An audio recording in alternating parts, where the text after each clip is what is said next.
साथियों नमस्कार। इस वक्त की बड़ी अपडेट के साथ साथियों, शिक्षा मंत्री जी ने क्या कहा संविदा कर्मियों को लेकर, साथ ही थर्ड ग्रेड और फर्स्ट ग्रेड सेकंड ग्रेड आदि की नियुक्तियों को लेकर, इन सब के बारे में जानेंगे इस वीडियो में। आप वीडियो के अंत तक बने रहें। यदि आप चैनल पर नए हैं तो चैनल को सब्सक्राइब करें। रीट का रिजल्ट आने के कितने दिन बाद मिलेगी पोस्टिंग? शिक्षा मंत्री बोले 34,000 पदों पर और होगी भर्ती। साथ ही शिक्षा मंत्री जी ने कहा परमानेंट होंगे संविदा कर्मी। साथियों इस वक्त की बड़ी अपडेट, नियमितीकरण के बारे में शिक्षा मंत्री जी ने कहा परमानेंट होंगे संविदा कर्मी। राजस्थान में ग्रेड 3 टीचर के ट्रांसफ़र कब तक होंगे? शिक्षक भर्ती प्रक्रिया कब पूरी होगी?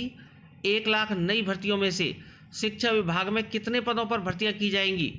राइट टू एजुकेशन पर बढ़ते विवाद पर अंकुश लगाने के लिए सरकार क्या कदम उठा रही है?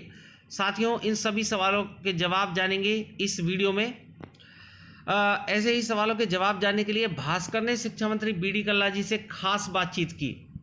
पहला सवाल था राजस्थान में शिक्षक भर्ती परीक्षा की प्रक्रिया कब तक पूरी हो जाएगी? 48,000 पदों पर कब तक पोस्टिंग दे दी जाएगी? तो इसके बारे में शिक्षा मंत्री जी ने कहा कि अधिकतम 45 दिन के अंदर अंदर हम पूरी कोशिश करेंगे नियुक्ति देने की। साथियों इसी के साथ साथियों अगला जो सवाल था वो शिक्षा मंत्री जी से था भास्कर का। विपक्ष आरोप लगा रहा है कि चुनावी साल में पोस्टिंग नहीं दे सकेंगे। तो उनका जवाब था कि विपक्ष के पास सिर्फ बातें करने का ही काम है। उन्हें पता है कांग्रेस सरकार ने शिक्षा विभाग में 80,000 से ज़्यादा पदों पर अब तक नौकरी दे दी है। 48,000 पदों पर जैसे ही रीट का रिजल्ट आएगा पोस्टिंग दे दी जाएगी। साथियों इसी के साथ महात्मा गांधी इंग्लिश मीडियम में जो संविदा भर्ती हो रही है 10,000 पदों पर, इसके लिए साथियों उन्होंने बोला कि ये भर्तियां भी की जाएंगी। इसके साथ ही स्कूल व्याख्याता की भर्ती की जाएगी। ऐसे में लगभग राजस्थान में 1 लाख पदों पर शिक्षकों की कुल भर्ती का काम वर्तमान में चल रहा है। और अब जानेंगे साथियों संविदा कर्मियों के लिए शिक्षा मंत्री ने शिक्षा विभाग में टीचर्स की संविदा भर्ती का साथियों विरोध हो रहा है, क्या यह प्रक्रिया बंद होगी? इस पर क्या जवाब दिया शिक्षा मंत्री जी ने? राजस्थान में संविदा कार्मिकों के नियमितीकरण की प्रक्रिया शुरू कर दी गई है। शिक्षा विभाग में भी जिन पदों पर संविदा कार्मिकों को नियुक्त किया जा रहा है कुछ वर्षों बाद उन्हें परमानेंट कर दिया जाएगा। साथियों इस वक्त की बड़ी अपडेट, शिक्षा विभाग में जैसे कि आपको विदित है कि अभी पंचायत सहायकों को दिसंबर माह में अडॉप्ट किया था। पहले पंचायत सहायक ग्राम पंचायतों में थे, अब वो विद्यालयों में वर्तमान में कार्य कर रहे हैं विद्यालय सहायक के रूप में। इसी के साथ साथियों पैरा टीचर्स और मदरसा पैरा टीचर्स वो भी विद्यालय में कार्यरत हैं संविदा कर्मी के रूप में। साथियों इनको लेकर शिक्षा मंत्री जी ने कहा कि इनको नियमित किया जाएगा। साथियों इनको परमानेंट किया जाएगा।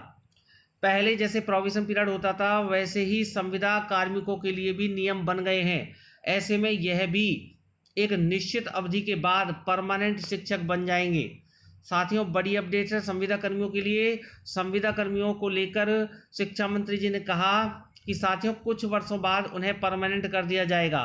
जिस प्रकार से प्रोबेशन पीरियड होता है उसी प्रकार से संविदा कर्मियों के लिए भी संविदा सेवा नियम बनाए गए हैं। साथियों शिक्षा विभाग में जो कार्यरत हैं, जिसमें महात्मा गांधी स्कूलों में अब भर्ती की जा रही है और जो वर्तमान में ये भर्ती की जा रही है, इससे पहले जो कार्यरत हैं जैसे कि विद्यालय सहायक हैं या जो पाठशाला सहायक हैं या शिक्षा अनुदेशक हैं, ये सभी जो शिक्षा विभाग में संविदा पर कई वर्षों से कार्यरत हैं, इनको भी सरकार के द्वारा नियमित किया जाएगा।